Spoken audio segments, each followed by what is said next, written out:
তোমরা সবাই ভালো আছো। আর পুজো তো চলে আসলো, তোমাদের সবার পুজো ভালো কাটুক এই কামনা করি। আর আজকে দেখো রবিবারের দিন, রবিবার মানেই তো জানোই আজকে সবার বাড়িতেই মাটন বা চিকেন কিছু তো কিছু হবেই। বাইরে বৃষ্টি পড়ছে, দেখো বৃষ্টির ওয়েদার। আর তিথির বাবা চিকেন নিয়ে এসছে। আমি প্রায় চিকেনের সমস্ত জোগাড় যন্ত্র করে নিয়েছি। আর অনেক দিন পর কিন্তু আমি তোমাদের সামনে আসলাম। আজকে যেহেতু চিকেন হচ্ছে তাই রেসিপিটা একটু তোমাদের সাথে শেয়ার করব, এই জন্যই আমি তোমাদের কাছে আজকে আসলাম। চিকেনটাকে আমি ভালো করে একটু গরম জল দিয়ে ধুয়ে নিয়েছি। আর এখানে পেঁয়াজ রসুন সব কেটে নিয়েছি। এই যে আলু হলুদ লবণ দিয়ে মেখে নিয়েছি। আর এখানে হচ্ছে লং, তারপরে এলাচ দারচিনি লবঙ্গ গোলমরিচ সব কিছু আমি থেতা করে নিয়েছি। কারণ হচ্ছে গোটা গোটা দিলে পারে না, তিথি আর তিথির বাবা খুব বিরক্ত হয়ে যায়, মুখে পড়ে তো। আর ওগুলো তো পায়ে ফেলে দিতে হবে বলো। আর এগুলো আমি একটু থেতা করে নিয়েছি, নিয়ে এগুলোই আমি মাংসের মধ্যে আমি দিয়ে মেখে নেব। আর মশলা করে নিয়েছি, এখানে শুকনো লঙ্কা আর কাঁচা লঙ্কা দুটাই আছে, আদা জিরা ধনিয়া সব বেটে নিয়েছি আমি। এবার রান্না স্টার্ট করব, অনেক বেলা হয়ে গেছে বলো, বাইরে বৃষ্টি পড়ছে তো তাড়াতাড়ি রান্নাটা শুরু করি। হ্যাঁ, তোমরা দেখতে থাকো। আলুগুলো ভেজে নিব।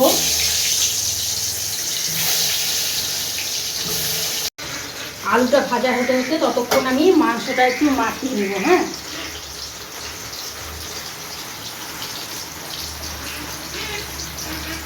লবণ দিয়ে দিয়েছি, এখন এই যে হলুদ দেব, কালারের জন্য একটু কাশ্মীরি লঙ্কার গুঁড়ো ছিটিয়ে দিলাম। রসুনটা আমি থেতো করে নিয়েছি, আমি পুরো বাটিনি, রসুনটা দিয়ে দিলাম। মশলাগুলো আমি একটু থেতো করে নিয়েছিলাম, এগুলো আমি দিয়ে দেবো। আলুগুলো ভাজা হয়ে গেছে, আমি আলুগুলোকে তুলে নেব।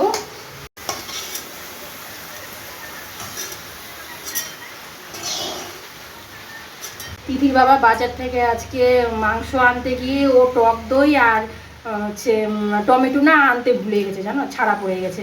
তো আমার বাড়িতে হচ্ছে লেবু আছে, আমি লেবু দিয়ে দিচ্ছি। তোমরা কিন্তু অবশ্যই টক দইটা দিয়ে দিও। হ্যাঁ, আমি লেবু চিপে দিলাম।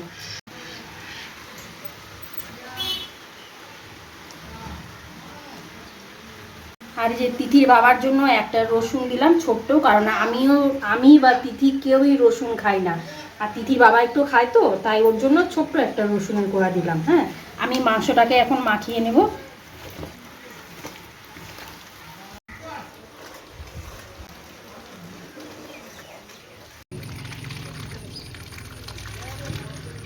তেল গরম হয়ে গেছে, এখন তেজপাতা শুকনো লঙ্কা জিরে সব সম্বারা দিয়ে দিলাম। এখন পেঁয়াজগুলো দিয়ে দেব।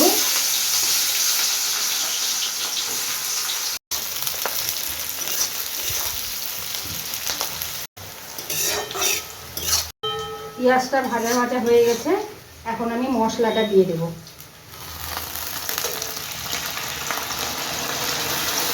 হলুদটা দিয়ে দিলাম, লবণটা আরেকটু পরে দেব। মশলাটা ভালো করে আমি ভেজে নিয়েছি, এখন এই যে মেখে রাখা মাংসটা আমি এখন দিয়ে দেব।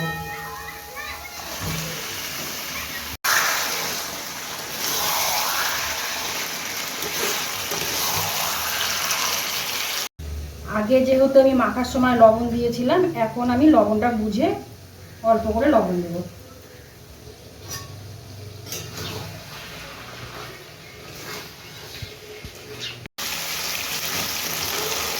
দেখো তোমরা মাংসের কালারটা কত সুন্দর এসছে, মনে হচ্ছে না দেখে যে এখনই তুলে খেয়ে নিই। অবশ্যই কমেন্ট করে কিন্তু তোমরা জানাবে কেমন রং এসছে, কেমন দেখতে হয়েছে। আমি কিন্তু তোমাদের কমেন্টের আশায় রইলাম। হ্যাঁ, এখন অল্প করে একটু গরম জল দিয়ে দেবো আর একটু কষাবো। তারপরে কষা মাংস দিয়ে তিথিকে একটু ভাত দেবো।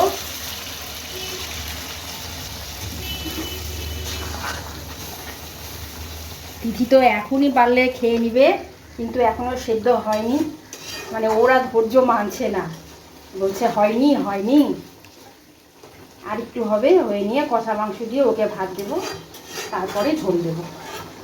মাংসটা আমি খুব ভালো করে কষিয়ে নিয়েছি, এখন এই যে ভেজে রাখা আলুগুলো এর মধ্যে দিয়ে দেবো। কাঁচা লঙ্কা চিড়ে রেখেছিলাম, এটা দিয়ে দেবো।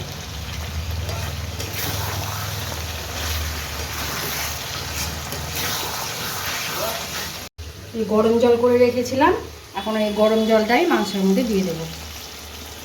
মাংসের মধ্যে গরম জল দিলেই ভালো হয়, কারণ ঠান্ডা জল দিলে না টেস্টটা নষ্ট হয়ে যায়। হ্যাঁ, তোমরাও চেষ্টা করবা একটু গরম জল দেওয়ার জন্য। আমার মাংস রান্না কিন্তু কমপ্লিট হয়ে গেছে। এখন তোমরা দেখো কত সুন্দর কালার হয়েছে, কত সুন্দর হয়েছে। অবশ্যই কিন্তু কমেন্ট করে জানাবা, আর কেমন হয়েছে না হয়েছে আমি কিন্তু তোমাদের কমেন্টের আশায় রইলাম। আর আজকের মতন বিদায় নিচ্ছি, দেখা হবে আবার নেক্সট কোনো ভিডিওতে। টাটা।